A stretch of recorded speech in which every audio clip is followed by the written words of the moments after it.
listening to KPG 66.5 Dinosaur Talk Radio, your favorite prehistoric podcast for research, entertainment, and all things dinosaurs.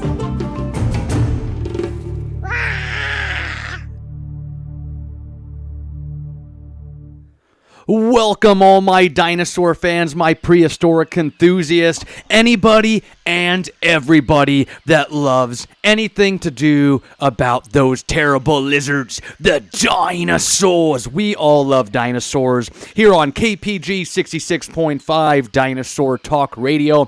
Thank you everybody for tuning on in here live inside of the dinosaur bus. This is Dinosaur Ranger Anthony. Today is Friday, January 9th, 2026. I hope everybody is having a happy new year. It's been great. We're on day number 9 of the new year, and we've just been having tons of fun here at the Stomp Chomp Roar House, the dinosaur headquarters here in Omaha, Nebraska. But hey, did everybody have a good New Year's? My family and I, we went out to North Platte, Nebraska, so about 4 hours away from where I am here in Omaha. We went to my wife's father's side of her family out there. I stayed at her Grandma Sue's. I had tons of fun with friends and family and cousins and siblings, and we just had a great time out there playing all kinds of cards and just celebrating in the new year. It was tons of fun. But hey, what were you guys up to? Did you have a great New Year's? Did you stay up all the way till midnight? My little one, Junior Dinosaur Ranger Reagan, it was a little bit tough for her. She's 6 years old. It was a little bit tough for her to make it all the way till midnight, but she rang in the New Year with all of us grown-ups. Now, you guys, let's go ahead and we're going to jump into episode number 8. Today, we're talking about paleontology and all kinds of fossils. Those fossils, what are fossils? But we'll get to that when we do our lesson portion. Remember, visit stompchomproar.com and you'll learn all about the best dinosaur business of all the land. You can print off our free research guide. You can see more about me, Dinosaur Ranger Anthony. You can learn more about our packages, our shows that we do here in our community. From going to daycares, schools, libraries, birthday parties. You can learn more about the Dino Bus, the bus that I'm sitting in right now. We transformed that old school bus into a traveling museum, and it's just tons of fun. But you can go ahead and remember stompchomproar.com. Go ahead, check it out. I know we get a lot of visitors. I can tell you guys on my phone right here, my dinosaur phone, my iFossil, I've got an app on here for my website, and it tells me where people are all across the world. So, I'll have someone pop on here, and it will say, I don't know, it'll say Montana, Bozeman, Montana. And be like, oh, nice, someone from Montana's on my website. Or, hey, boom, someone from Buffalo, New York. It's like, man, how did those people find my website? I know some of it has to be from our podcast, KPG 66.5. Dinosaur Talk Radio. But let's go ahead and jump into segment number 1 of today, you guys. We're going to go into Steggy's Pizza. Let's grab our pizza box, have a quick sip. We got our energy tea here this morning from Nutrition 402, my wife's absolute favorite. But let's go ahead and we're going to grab our pizza box. Our pizza's right here. There's still a few slices. Let's see how many slices left. 1, 2, 3, 4, 5, 6, 7 slices until I got to make some new ones. So we got 7 slices here, you guys. We're going to pull one out. Remember, one fact. Everybody knows the rules. We're going to see what fact we have for today's podcast on episode number 8. All right, we'll grab one slice at random. Whoops, I grabbed 2. I'm a little hungry today, I guess. Whoopsie. All right, here we go. Our dinosaur fun fact of the day. Dinosaur skulls had large holes in their skulls, or fenestra. Say that word, fenestra. That made their skulls lighter. That is right, you guys. So dinosaurs have those two pairs of fenestra. So they got those skull openings in their head, kind of like how we do. So if you were to see a human skull, we've got those temples right there on our forehead. That is our one pair of fenestra. But dinosaurs had two pairs of fenestra, and that's somewhat making their head a little bit lighter, maybe even kind of like an air conditioning unit for their brain a little bit, helping keep their head a little bit more cooler, keeping their head lightweight. Remember, T-Rex has that enormous head on top of its body, so it needs a light skull. We just couldn't have this massive, really thick skull like a turtle or something like that. So dinosaurs have large holes, or fenestra is what they're called, that made their skulls lighter. Boom, that is our one fun fact of the day. One fact, everybody knows the rules. But let's go ahead and we'll jump into our portion of today. Let me grab a few things here on my laptop here. Hey there, David. Merry Christmas and a Happy New Year. Happy to be back to start 2026 with Stomp, Chomp, Roar. That's right. Hey there, David. Great to see you and see you today. I hope you and your family are having a great start to your new year. And I wish we could have seen each other down in Houston. I was literally right there. We were so close, but yet so far away. So far away. But hey, let's go ahead and we'll grab my things for today as we talk about paleontology and types of fossils, all right? So paleontology, types of fossils is our episode lesson for today, for episode number 8. Now, what is paleontology? What is paleontology? We hear it all the time when we're talking about dinosaurs, looking at fossils, ice age creatures, creatures from even before the dinosaurs. But what does that word mean? So paleontology is the study of the Earth's past by looking at fossils. That's right. Paleontologists look at fossils to see what the Earth looked like long, long ago. So I know I've showed this screen plenty of times before, but right there you can see all the time periods in the Earth's history. Each of those is like a history book of the Earth. So each of them, we're finding different fossils of plants and animals. That's right, plants and animals. So plants can become fossils too.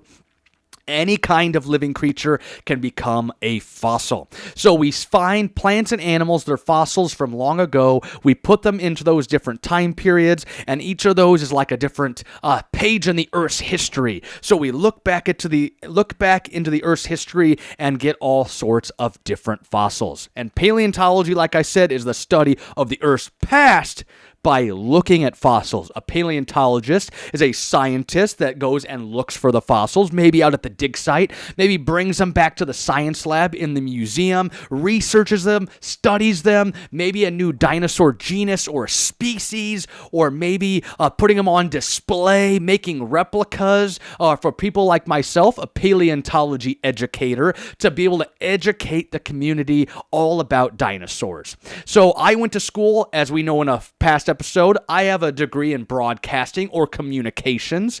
So I don't specifically have a paleontology degree, but I do consider myself a paleontology educator. So I'm that middleman between the public and the museum. So sometimes, the scientists, they love doing all the work. They don't want to be out there in the public's eye, teaching the public all about dinosaurs, paleontology. They're doing the nitty-gritty work, whereas I'm right there in the middle, bringing everything that they're finding and having to offer, bringing it out to the public. Paleontology educator. What happened to my chat box? Here, give me 1 second. It disappeared. There it is. All right. It definitely would have been amazing, David. All right, so paleontology, the study of the Earth's past by looking at all kinds of fossils. Paleontologist is the person, the career, looking for those fossils, studying those fossils.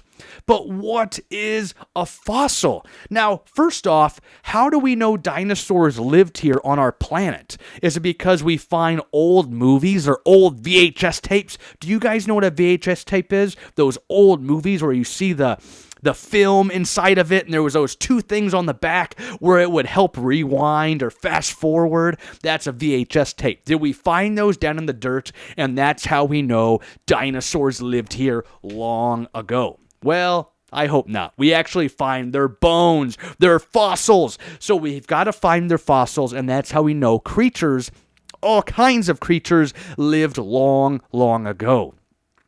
But what is a fossil? What are fossils? We always hear about fossils when we talk about dinosaurs. I would say dinosaurs are probably the most famous fossil than any other animal in the world, even though they weren't the most successful. Those are the trilobites. So the trilobites are the most successful creature that's ever lived on our planet. Even though they're extinct now, our trilobites lived for many hundreds of years, long, from the Cambrian all the way to the Permian period. The longest, most successful creature to ever walk or slide or kind of crawl on our planet. Hopefully humans will get there someday. Unless we go to the moon, we're going out to the stars.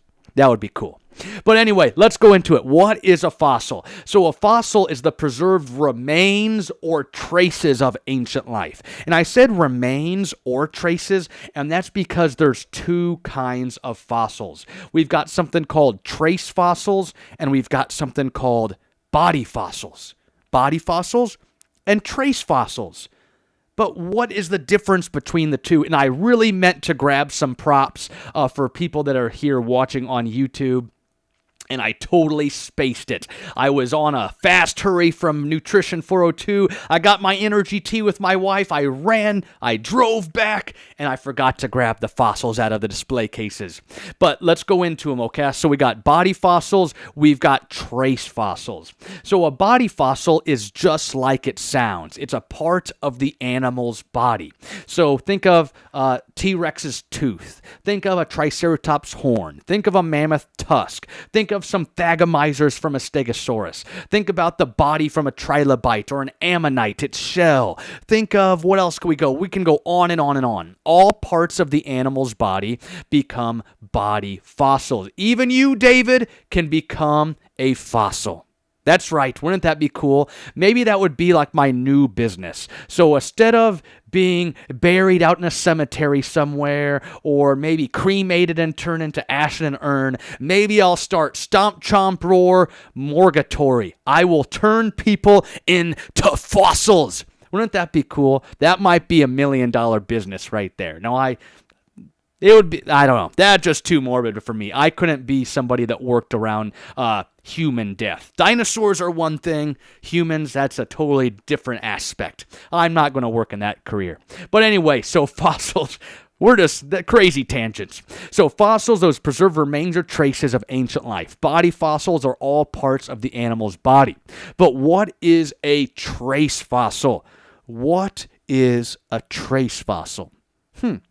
Now, maybe it's a trace that they lived here long ago. So a trace fossil is an activity or behavior from the past. So let's think of an activity. Is jumping jacks an activity? Is running an activity? Is maybe skipping an activity? Or maybe, I don't know, what else? Doing a podcast is here an activity. I don't know how we would fossilize in this aspect.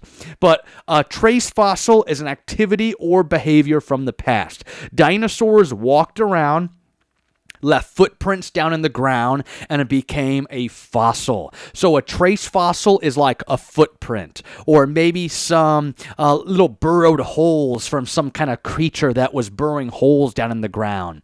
Maybe we find eggshells. So eggs are a little bit either or. So imagine if the baby dinosaur is still inside the egg. Like we have Maiasaura fossils with the babies right there in their eggshells. Those would be body fossils. The body is still present. But think about if we just found the eggshells. The baby hatched out of it and we found their eggs there. It was all broken into little pieces or maybe two halves, and it became a fossil. So that would be a trace. The dinosaur baby hatched out of the egg. It's a trace fossil. That's an activity from the past. Even dinosaur, or any creature for that matter, coprolite. Does anybody know coprolite? David, what is coprolite? I'll give you a moment to type that into the chat. What is coprolite? Is that some kind of metal that they used to make big ships for the Disney cruise back for the dinosaurs in the Cretaceous period? Was it just metal? What is coprolite? David, do you know? Are you typing it in the chat right now? I hope so. But coprolite is an activity from the past. Dun dun dun dun dun dun dun dun dun dun. Let's see. I'll give you 10 seconds. 10, 9, 8, 7, 6, 5, 4, 3, 2, 1. Coprolite. What is coprolite, David? Is it simply dinosaur poo? Because the dinosaurs went to the bathroom just like me, just like you, just like everybody. We all have to use the bathroom. We eat food. We use the bathroom. Dinosaurs did too, and it became coprolite. Even that fossilized. Isn't that gross? Very, very gross. Why weren't they using their toilets? But anyway, dinosaur trace fossils or any trace fossil is an activity or behavior from the past. All right, let's see if I have anything else on this. So we talked about how we know dinosaurs lived here. We find their fossils. We talked about paleontology as a study of the Earth's past by looking at those fossils. We know what a fossil is. It's the preserved remains or traces of ancient life. We've got body fossils, like their bones, their teeth, their claws, and trace fossils like footprints, eggshells, some burrows, maybe some impressions, and then we even have coprolite. So that is a little quick lesson about paleontology and fossils, the different types of fossils right there. But let's go ahead and move into segment number 3. Should we do segment number 3? We are right here, ready for the prehistoric cage match. It's going to be epic. All right, there I am. That was just, I got these fun little change voiceover things on here, and I want to use them a little bit more than I have been on previous episodes. That's right, David, a fancy word. Fancy, we are fancy here. A fancy word for dinosaur poo. That's right, very fancy pinkies up. All right, let's move into segment number 3, our prehistoric cage match. We will grab our random genus generator. So let me go ahead. We're going to pull up our generator. Let me switch over our slides to our prehistoric cage match. There is. Don't ring the bell too early, ref. We got to get our names done first. All right, we got 86 more creatures here on my spinning wheel of doom. Let's spin it and see who we get here today. Come on, give us a good theropod versus theropod. The Appalachiosaurus. The Appalachiosaurus, that is one. We'll remove it from our list. All right, let's spin again. Dun dun dun bum bum bum bum bum bum bum. Come on, keep going, keep going. Awesome, perfect. Let's close out of these guys. We'll remove these 2 prehistoric creatures. We've got a Cenozoic era creature. All right, let's go ahead to our prehistoric cage match. Ring the bell, ref. It is time for our prehistoric cage match.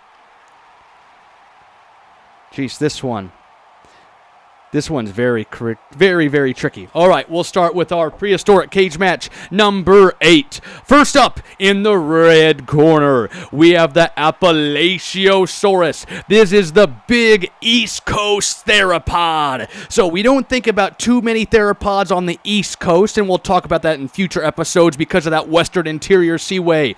But one of the biggest theropods on the East Coast of North America is the Appalachiosaurus, up to 21 feet long, 8 feet high, and 1,400 pounds. So again, 21 feet long, about this, just a little bit shorter than the bus I'm in right now, and up to, where'd it go? Appalachiosaurus, 8 feet high. All right, let's get to this next one. This one is a rhinoceros. Let's see if I can remember how to pronounce this one's name. The Uintatherium. The Uintatherium. Or I've also said the Uintatherium. Uintatherium, Uintatherium, the Uintatherium. So this one is a rhinoceros. It had very strong legs, tusks on its head, and kind of like somewhat of some horns up there as well. So a very unique looking rhinoceros, the Uintatherium. Uintatherium. So we got a Cenozoic era creature, a very unique looking rhinoceros with those odd like tusk-like horns on its head versus the Appalachiosaurus. The Appalachiosaurus, a very big theropod for our east coast of North America. So as we enter into the cage match right here, let me grab a couple of things as well. Where is it at? Is this it right here? Perfect. Awesome. I know, David. I kind of think we should have spinned again, too. Or Uintatherium versus our Appalachiosaurus. Now, I think at the end of the day, what's that, David? Game over? You think the Appalachiosaurus is going down? You think that theropod from the East Coast is going to get destroyed by this rhinoceros? Did I have how big this one was? The Uintatherium.